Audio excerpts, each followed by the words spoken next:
Chapter 1 Jared. The morning district siren screeched, jolting me from a deep sleep at 6:30.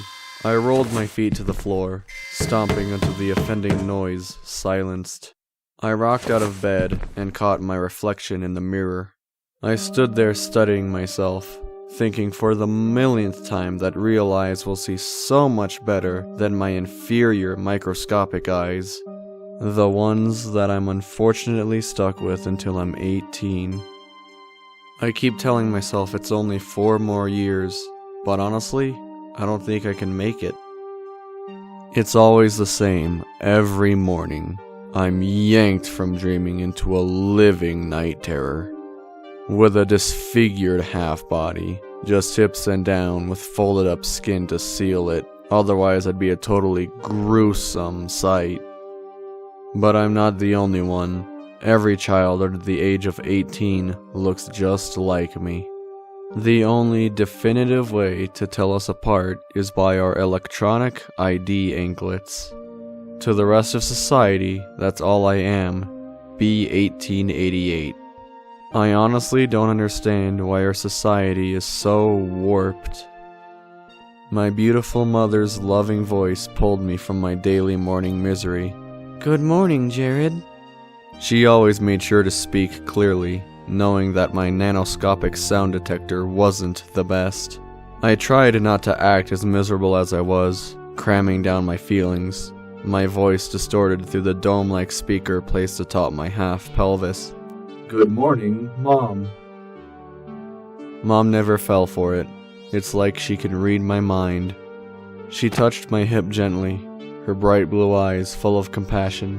"Are you okay?" If I had a head, I'd nod. I dipped my knees instead. "I'm fine. How are you?"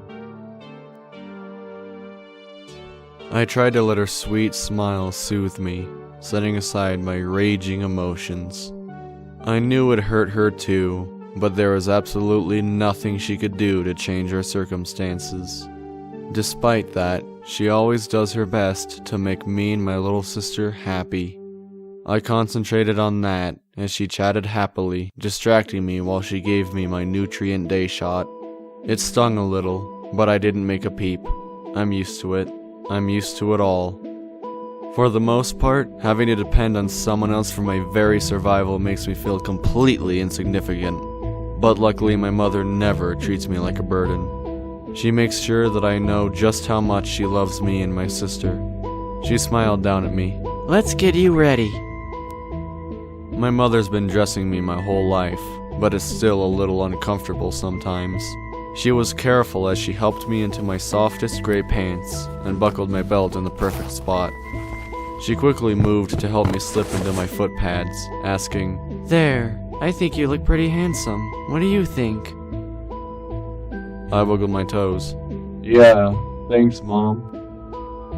She knelt down, whispering, "I bet something great's gonna happen today. I can't wait for you to come tell me all about it." She gave me another warm smile, kissing the very top of my hip before going to help my little sister dress. I stared down at my transparent foot pads, thinking they were pretty ineffective, but they were all I had. I forced myself to get moving. No good comes from wallowing in self-pity. I made my way to the common room, smiling on the inside, listening to my mother and little sister giggling in the next room. Penny gushed on adorably, almost squealing her joy, thanking Mom for a small, pink-flecked rock that she'd found for her. Penny was obsessed with anything colorful, and luckily at her age, she was sometimes allowed to express with certain colors. "Where'd you find it?" My mom giggled back. "By the road, can you believe that?" I knew better, but Penny didn't even think to question it. I had no idea how she found anything colorful, but I was certain that it wasn't beside the road. Mom always amazes me like that. They finally met me in the common room, Penny bouncing on the balls of her feet, excitedly announcing, "Today in architecture, I'm gonna ask permission to express in pink." Mom praised her. "Good idea. Be sure to tell me how it goes." Penny jumped up and down, thumping loudly as she landed. I will, Mommy, I will. Mom made sure to include me in the conversation. What are you looking forward to the most today, Jared? I turned to her, making up something quickly. I'm really looking forward to astronomy. Mom's smile widened. That's great! You'll have to teach me all about it tonight when you get home. Penny interrupted, bursting. I can teach you too, Mommy. I listened quietly as Penny went off on an adorable tangent, Mom beaming down at her indulgently. And for about 20 minutes, I basked in the warmth of the loving home my kind mom had built for us.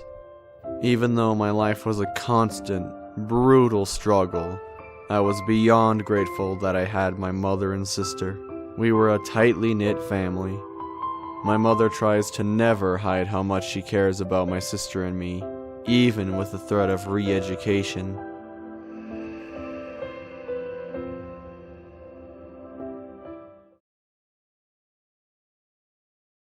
Stepping outside my front door and leaving our comforting home behind is always a completely dehumanizing experience. The streets are lined with a multitude of constantly droning speakers, pumping oppressive propaganda throughout society like a beating heart. They're like a hammer to your consciousness. They just keep pounding into your mind over and over, showing no mercy no matter how much you bleed. The harsh reality of the cruel world drowns out my mother's loving words, replacing them with the horrible doctrine that spews and spreads like an insidious virus. I tried hard to concentrate on my mother's reassuring presence. While all the other kids waited alone for the transport, Mom stood beside us, waiting patiently. For a split second, I stopped feeling so angry inside. Instead of feeling sorry for myself, I felt compassion for those other kids, along with every other kid in Tryon. All of us literally half-human, second-class citizens, burdens to the state. In an attempt to distract myself, I took in my monochrome surroundings. The little gray houses that all looked the same, the gray yards, gray roads, and narrow gray walking paths. The soft hum of the small gray automobiles, each one identical to the other. At least our district had automobiles. The transport rolled to a stop in front of us, and Penny happily moved toward it while I trudged ahead reluctantly. Mom gave us the secret look that was code for blowing us kisses before waving goodbye. Penny and I couldn't blow kisses or wave. We could only respond with a distorted, "Goodbye." Penny and I shuffled along, sitting next to each other in the middle row. We waited silently for the adult to buckle us in. When the adult was finished, Penny started whispering incessantly. She didn't seem to care that I wasn't really listening. Even though she was annoying, I didn't complain because I love her. I shifted in my seat, scanning the tram and seeing the adult sitting at the very back, away from the rest of the kids. I knew she hated children, and even though she rubbed me the wrong way, I was glad that at least our tram had a safety protocol. Not all of them do. As we pulled away, I strained to see out the window, watching as Mom got into her small, gray automobile. She wouldn't be home from work until late tonight, at least 1 hour after Penny and I got out of courses. It only happens once every 4 quarters, but when it does, Mom asks our Aunt Lucy to watch us. Aunt Lucy is always struggling and can't succeed at any occupation she's been assigned. She's on her 9th assignment with only 1 more strike left. In the meantime, watching us keeps her status at minimum. I hate Aunt Lucy. My mind was invaded as we moved past the speakers, spewing out propaganda. No matter how hard I tried to keep the constant noise from bombarding my mind, The insidious message always manages to worm its way in like a pathogen. Exactly what the state wants. I tried hard to concentrate on Penny's happy whisper jabbering, hoping it would block out the rhetoric, but that only works for a minute or two. There is no escape. Penny had a gift.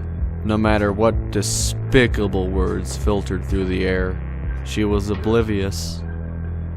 Law 4356 states that all children must be fastidiously clean and appropriately dressed. And Mom said that if I earn another perfect score, she'll... Violators of standard protocol will be disciplined with re-education no matter the age. And if I could just express in pink... No child may act inappropriately. I have a course with... Willfully disobeys the standard protocol will be disciplined with 4 quarters in re-education. Penny quieted her whisper. And I just can't wait for architecture. Did I tell you I'm gonna ask permission to express in pink? Child who violates the standard protocol will be disciplined with 9 quarters in re-education. And next time I see...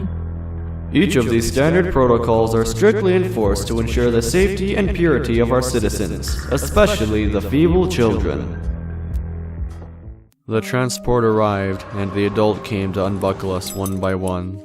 After she unbuckled me, I waited for her to unbuckle Penny. We got off the tram, slowly and silently shuffling in single-file lines into the education square. The conforming gray buildings towered high above us, with nothing but empty gray surrounding us. The sterile environment had no distractions. A long-forgotten memory flashed through my mind. I was playing in actual mud. I was 4, Penny had just been born, and Dad had just left. It was fun, but that kind of behavior is strictly prohibited. We got away with it just that once. Mom gave me a bath before anyone ever saw me. That's what they call having fun, misbehaving. I imagined that if any adult had ever seen me covered with mud, they would have certainly turned my mom in for re-education. My mind flashed back to the present. We quickly said our quiet goodbyes before separating into our different categories. 9th level for me, 5th level for Penny. I hid my irritation, walking into the course room, and going to my assigned terminal, resting my feet on either side of it. The 115-degree angle made it easier for us to access the screen. Even so, I bet it'd be a lot easier with hands. The history teacher came in, following her same lifeless routine, greeting us with, "Let's all take a moment to turn our thoughts to the duty of continuing the perfection of our superior state." She waited a full, excruciating minute before asking, "Are we ready?" It was really no surprise that the kids stayed silent, since she had disabled all of our speakers. She gave a quick nod. "You are approved to access your terminals." The black screens crackled to life with a bright flash of static, and every student quickly tapped in their identifications. The teacher chirped, "Let's get started!" She tapped the oversized monitor behind her. "Today we will be learning about the beginning of the genetic revolution and the bio-interest. The archaeological discovery of Zephorius, the oldest known genetically enhanced society, led to the genetic revolution. Their ancient technology paved the way for much of ours, and today we still see many machines and architecture based on their ingenuity. I will start by showing you a brief photoplay, and then we will go into more detail about our state's history of genetic enhancement and engineering." It was difficult to pay attention to the same monotonous lecture that I'd heard my entire education. The teacher finally stepped aside, and the photoplay began with distorted audio. An aerial view of Central District Tryon emerged onto the screen. An enthusiastic man's voice filled the room. "What a glorious place our state is! So free, so safe, and so forward-thinking!" The photoplay went on and on and on. Every single day of our existence, they force this venomous deception on us. I absolutely despise it, but everyone else seems to love it. They just don't really understand what it all means. The screen shifted to footage of a standard enforcer block. All the enforcers in thick, gray, genetically infused armor. Our enforcers strong and our cities protected.